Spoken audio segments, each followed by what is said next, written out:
Special thank you to Commodore Flaherty and Captain Halfland for traveling so far to be here. Undoubtedly, the greatest reward this job has provided was the opportunity I had on 12 occasions to stand on this stage and award the Rings of Gold to the next generation of combat naval flight officers.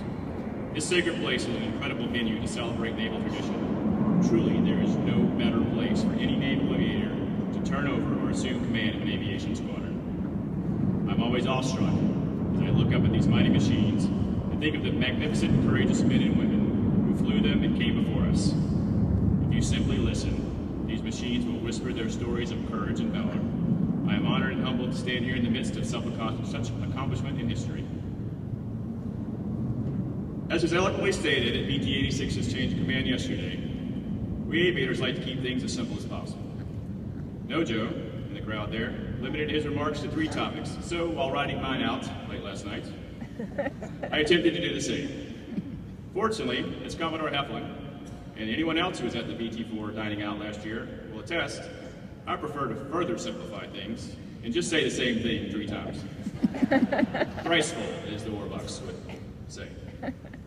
So, in sticking with my tradition, and since I have the mic, I'd like to take this opportunity to brag on the hard work and accomplishment of the BT-4 staff and students at least 3 times. Training Squadron 4 has a long, rich history of training naval aviators and naval flight officers. In 1965, the squadron started a diverse history that culminated with the transition to the multi-crew simulator in 2014. I had the fortune to join the squadron just as the MCS transition was started. It was a new beginning for an old squadron, a chance to redefine who we were and what our squadron culture would be. A somewhat unique challenge in light of the fact we had no aircraft assigned. We started our first students with a simulator that was delayed and at best partially mission capable, scenarios that were incomplete, and a burdensome process that slowed change. Though some of the conditions were not set for success, the talented, passionate flight suit and cubic instructors handled it exactly as they would in their fleet aircraft while on station. They analyzed the problem, adjusted as required, and took whatever action necessary to be successful despite limited resources. Just as we are all trained to do on station during combat ops, and just as we train our students in the back. Anything short of overwhelming success was just not an option. The dedication and hard work of the entire team made overwhelming success the norm. And I can say confidently, not having aircraft assigned is no barrier to BT-4's success or culture. From Sierra Hotel flight suits, Captain's Cups champs, especially the high-skill sports of darts, bowling, and foosball. After hours in the duck pond, the dining outs, and dinner cruise kidnappings. The culture and camaraderie of BT-4 is as vibrant and strong as any squadron I've ever been a part of or I have observed. This is just one aspect in which the squadron punches far above its weight. While numbers of sim hours and events are important metrics, these are not how I have defined our success at BT-4. The true hallmark has been the overwhelmingly positive feedback and accolades we have gotten from our fleet replacement squadron customers. BT-4's cutting-edge multi-crew sim training has resulted in a revolutionary increase in quality and performance of naval flight officers. All 3 of our fleet training squadrons have sent accolades from both the fleet and training change of command all the way to the very highest levels of naval leadership. As the CO, I quickly figured out my job was to set the vision and environment for success in the squadron, and then simply get out of the way. The resulting culture of continuous innovation and drive to improve created by the BT-4 team is the enduring squadron characteristic I am most proud of. The hard work of the Warbucks will ensure our nation is ready to fight and win any future conflict against any adversary. The men and women of BT-4 have exceeded every possible standard, overcome every possible limitation, and made my time here the most rewarding of my career. I am proud of their efforts beyond words. I'd also like to thank the many others, too numerous to all name, who have helped me and the BT-4 Warbucks through my time here. There are a few I'd like to give special recognition. Thank you to the BT-4 Squadron Augment Unit, led by Skipper Siesta. You have been a critical enabler for our success. Thank you for all your endless support and hard work. We could not do it without you. I especially appreciate all the counsel and advice Siesta and Chachi before him have provided. Thank you to the BT-4 civilians, Randall, Sandy, Ernest, Demetria, Nicole, Donna, and Jan, you truly make the magic behind the scenes happen. Your pride, dedication, and hard work are the cornerstones on which our success has been built. You keep the squadron running and are the true enduring presence and personality of the command. Thank you for being a daily inspiration. To the entire AS Pensacola team led by Captain Martin, you've been a fantastic partner and supporter of all that we've done at BT4. Thank you, sir. To my boss, Commodore Stockfish, working for you under your leadership at Trade Wing 6 has been the most enjoyable and rewarding job I've had in my time in the Navy. Thank you for always allowing me to run the squadron as I deem fit. You are truly a hands-off boss that trusted me to make the right decisions. The effectiveness of your leadership is clear as you look across the high-performance portfolios of all the squadrons in your wing. Suzanne and I have enjoyed our time with you and Kathy. Thank you for your confidence and support, and we hope to cross paths again in the future. Captain Heflin, thank you as well, sir. You, Ferris, Janice, and Jen set the tone for our entire tour. Thank you for your mentorship, guidance, and example during the time we served together while you were Commodore at Trade Wing 6.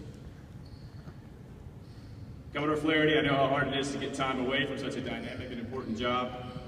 Combined with the tyranny of time and distance, I know how big of a sacrifice it was to make it out here today. Thank you for your support over the years and sage counsel during the good, bad, and other times. I only wish we had more time to catch up, especially since a couple of former Tigers are out there in the crowd, JW and Pants. I think there's a few stories out there that the statute of limitations have probably expired on, so they are certainly worth retelling. We did not get the opportunity, but undoubtedly there will be a next time that perhaps will be a little less hectic. Thank you for your lessons and example in leadership and for showing us all how to serve the greater good. Suzanne and I look forward to the next time we are able to spend time with you. I'd also like to thank the Q-Bucks sitting in the back there, Tiki, Prego, the whole gang. Clearly one of the secrets to our success at BT4 has been our team approach that we take to training our students. Thank you for all of your wisdom and counsel and hard work and dedication. We could not do it without you. One team, one fight. Thank you, guys. To Team 05, I think most of you are out there. Nojo, Metro, Lurch, Eeyore, Baja, Millie, Wimbo, Turtle, Ski, Sally, EJ, Stefan, Wooder, and all those that I may have missed. It has been extremely professionally and personally rewarding to work with so many talented leaders. The collaborative environment is alive and well within the entire wing, as is shown by many of the creative grassroots initiatives that have been put forth by our lieutenants to leverage our collective strengths. Thank you for all the counsel, advice, and friendship. A special congrats to Metro on assuming command of BT-86 yesterday. Saberhawks could not be in better hands. To PD, Stacy, Logan, and Jack, thank you for your tireless work and friendship. I truly could not have had a better teammate in the front office. Thank you for keeping me pointed in the right direction, not easy sometimes, when required, and for running the squadron on a day-to-day basis. PD, you are a fantastic XO, and in keeping with the Warbucks culture of improvement, no doubt the squadron will be upgrading in the COC here in the next few minutes. I look forward to hearing about the continued success of the squadron under your leadership. JW, Pants, Benji, Bigsy, K-Murph, J-Dide's out there somewhere, I think I didn't see him. If not, I'll see him later, I'm sure. Thank you for being here and for the friendships that we've had over the years. No doubt the good times will continue for a lifetime, and I look forward to the stories that we haven't even made yet. To my family, aunts, uncles, thank you for being here. Today I couldn't help but think of Pops and his reflection on his time in the Navy. He always said, his attitude was, there are 3 ways to do anything: the right way, the wrong way, and the Navy way. Turns out that's just as true now as it was in World War II. Thank you for being here. Mom, Dad, thank you for your unending support and love over the years. Paul, Carol, Andrew, Katie, and I are so incredibly fortunate to have had such supportive parents and inspiring role models. Carol, thank you for being here and for bringing Peter. Be careful though, he may see some of these airplanes and want to wear one of those funny little green suits that we like to run around in. To my wife, Suzanne, we made it through this week.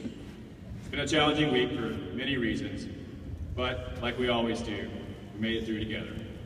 Thank you for all you've done to support me and the squadron as we work together to make BT4 the best possible organization we could. We are now poised on the brink of a new adventure to Japan, with many unknowns, like when do we actually get there? How do we get there? Though I will be underway for months on end, I know you will do what all Navy spouses do so gracefully. Pick up the pieces and get to it with life. Thank you for everything. I love you forever. Noah, Lillian, and Colt, I'm so proud of you. You guys have taken moving every couple of years in stride. I can always count on getting sworn by you when I come home from work every day. Thank you. It means the world to me. I love you guys.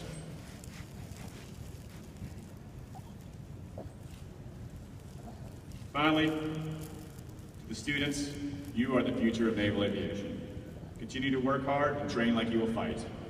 The world is an increasingly uncertain place, and the nation needs you to be ready to make history on your very first day in your fleet squadron. While I'm underway on the Reagan, no doubt I will be glad to know that there will be VT-4 Warbuck aviators overhead. In closing, VT-4 instructors and graduates carry on the very legacy of naval aviation that is embodied by everything we see around us. The course of future world events will be determined by these naval officers. I am proud and honored to have had the opportunity to have been their commanding officer. It has truly been the privilege of a lifetime to lead this amazing team. Thank you.